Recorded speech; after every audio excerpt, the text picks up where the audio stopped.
Hello, welcome everyone to another customer story. So, we have today Wayne Miller, and Wayne Miller has a fantastic background of a lot of different areas. You've done pharmaceuticals, you've done sales for over 20 years.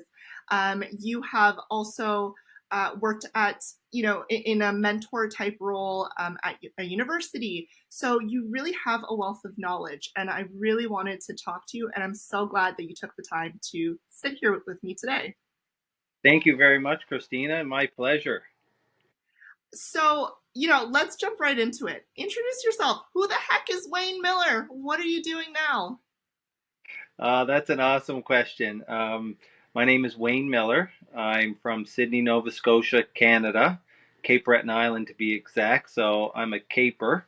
Um, it's a really good question. When I thought about it more, the only answer that came to my mind is my life has been filled with overcoming adversity. So Wayne Miller is a person who's overcome a lot of adversity in his life, and from the time I was a young boy, I ran into a telephone pole on my bicycle and was in the hospital for a month, and it was a life or death situation, but I made it. And the first day I got out of the hospital, I got back on my bicycle.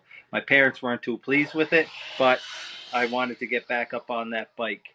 And, that story was like a defining moment of who I am, whether it was showing me that, don't give up, get back up, try again. But that story kept repeating itself over and over throughout my life and in my career, where when you least expect it, adversity hits, and that when that adversity hits, it's like a curveball that hits you and it knocks you down. Fortunately for me, I've developed the skills during my lifetime to get back up fast and move forward fast, shake off the dust and keep going. All with the kind of long-term vision of trying to reach my goal, and that's to live a long, healthy, prosperous life. You know, and it led me to Uvaro, and I'm sure you're going to have some more questions about that. But I've been in sales for 23 years, not by choice, uh, much by necessity. Again, adversity struck when I was finishing university, and I had $50,000 student loan. I had three jobs, one working as orthopedic technologist in a hospital fixing bones. I was working at a fitness center as a fitness instructor, and also in a orthopedic clinic fitting people for orthotics and casting. I couldn't make rent sometimes. Um, I needed money, and lo and behold, someone showed up in the hospital who was visiting a doctor, and they were a salesperson, and they happened to need someone for my territory, Atlantic Canada, and they said, "Would you be interested in being a salesperson?" And I said, "Yes, tell me more." They said it's 100% commission, and I said, "Well, what's commission?" Because I was a healthcare professional. Next thing I know, they said, "Well, it's a percentage of the sales that are coming out of the territory." I said, "Can you elaborate further?" And they said, "Well, it's 10% of everything that's coming out of the territory." I said, "Well, what's coming out of the territory?" And she said, $3,000. And I did the math. I said, "Well, that's not a lot of money." And the answer that I got really inspired me. The sky is the limit. And with that answer, the sky is the limit, I kind of thought about it. I said, "Yeah, what I put into this is what I'm going to get out of it." So that began in 1999. I bought myself a Honda Civic and I drove 4,000 kilometers a month.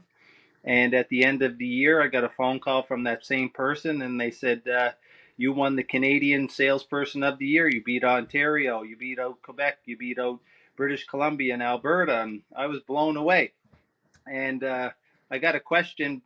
Um, she said, "Have you ever been to San Francisco? We're going to take the sales team to San Francisco. We're going to the American Academy of Sports Medicine. We're going to present down there, and then we're going to Napa Valley."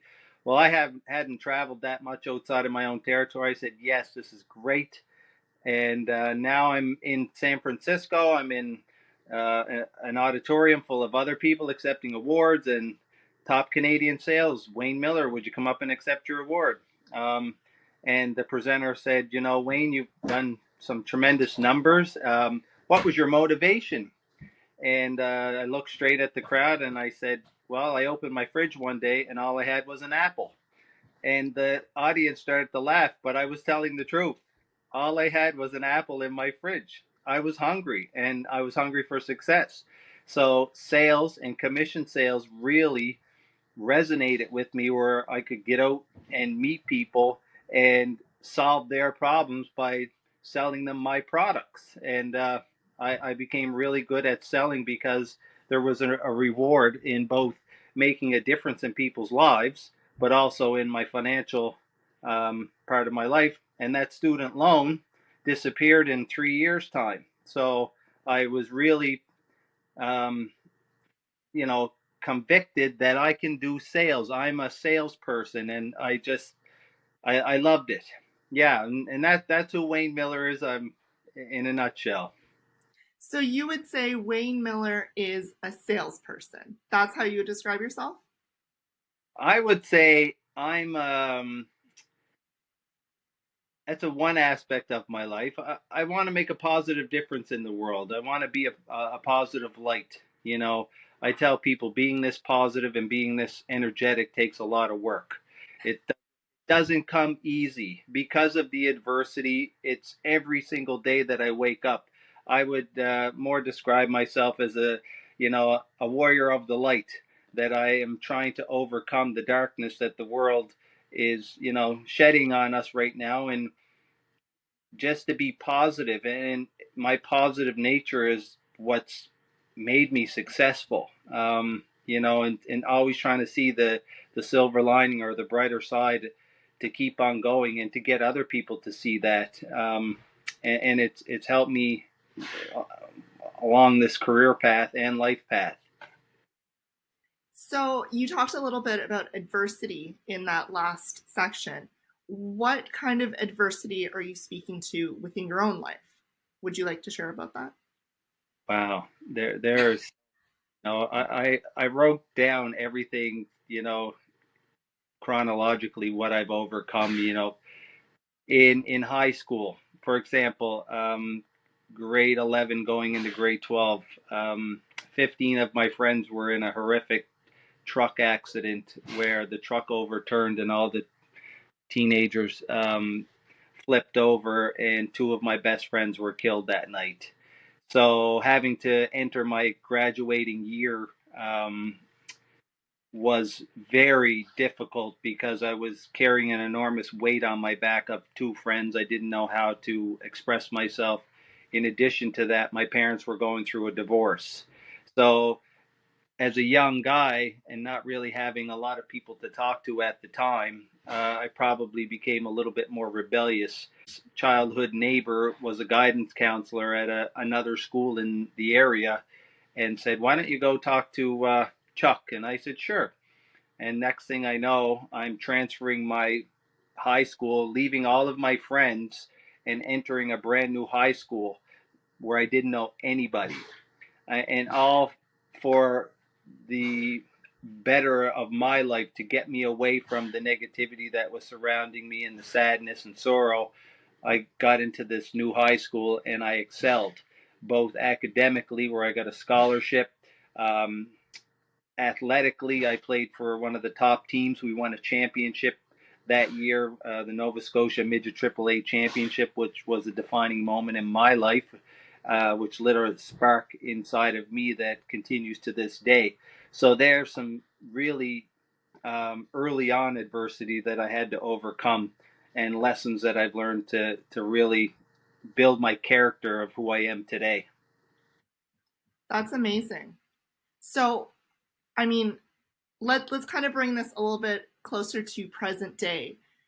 Yes, Those adversities that you spoke about, how do they impact you in the decisions that you've made throughout your career?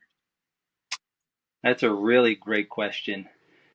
Um, They impact you because, like I said, you have a choice. Everyone has a choice. And the choice, you can either let it crush you, or like a piece of coal, you can crush you and become dust, or you can let the pressure turn you into a diamond. You have to sometimes recognize that pressure that's being applied, and some people get anxious, and it really causes, inner consternation. And sometimes when that feeling happens with me, it's almost like, okay, I'm being pressurized. This is your diamond. This is your time to shine.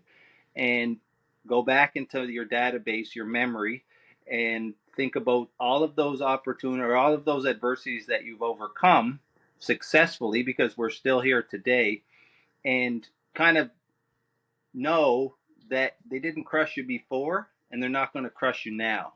So that's how I kind of bring it into my life and put it to work. And knowing that everything that's been thrown at me to date, I've somehow, some way overcome it and kept going. That is admirable in a lot of ways. Like you, Wayne, you should feel proud about yourself, especially on that scale. Going through something like soul crushing in a lot of ways. I don't want to assign sort of those feelings to you, but like those types of situations are really heavy on people and can often lead them down um, in avenues where they don't always are better for it. And it sounds like that you are better for some of those experiences, even with how unfortunate they were. Do you see it that way? Yes, 100%. I don't look at my life as, I don't think I'm a victim. I think I'm someone who's been able to use those adversities to build a better life for myself.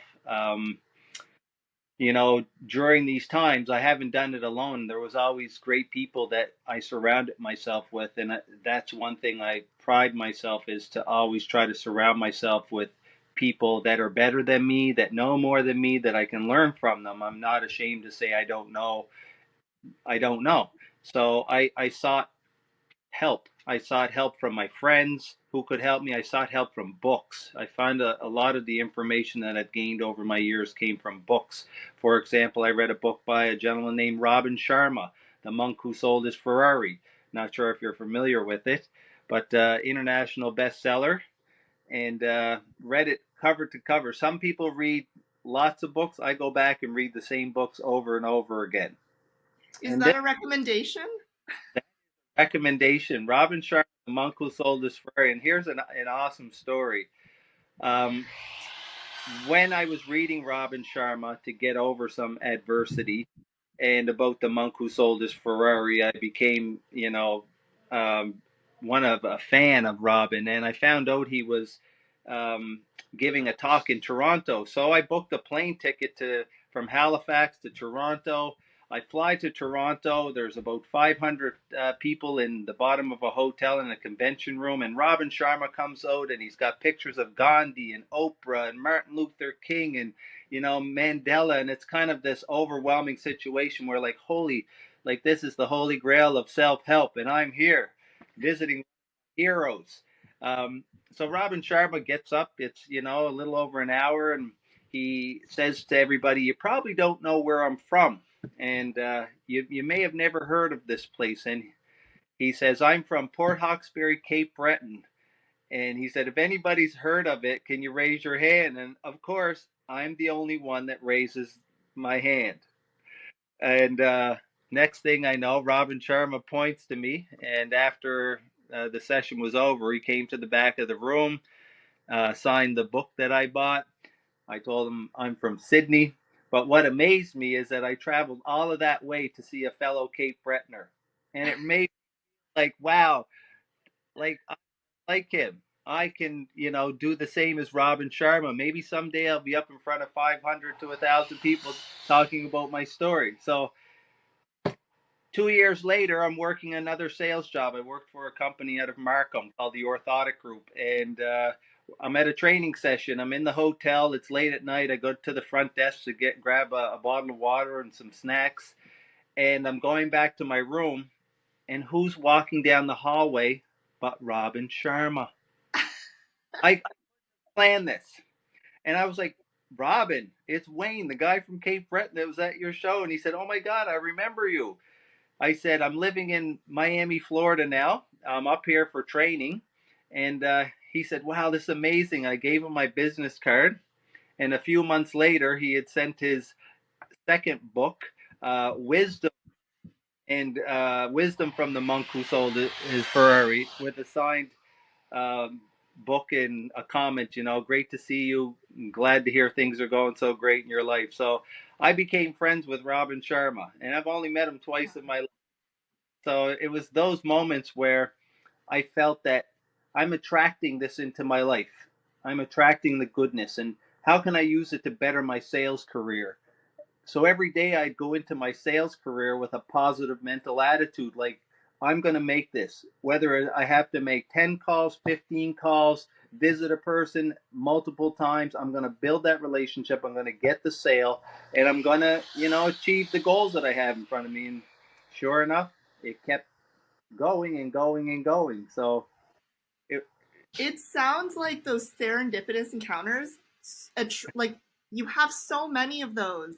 One of the first stories that you ever shared at Uvaro, this is such a great segue, is is about the importance of research and yeah, how you were able to have that call.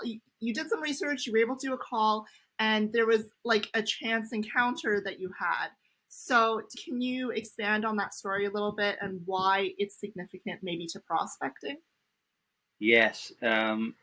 So my story that I shared was a result of me enrolling at Uvaro.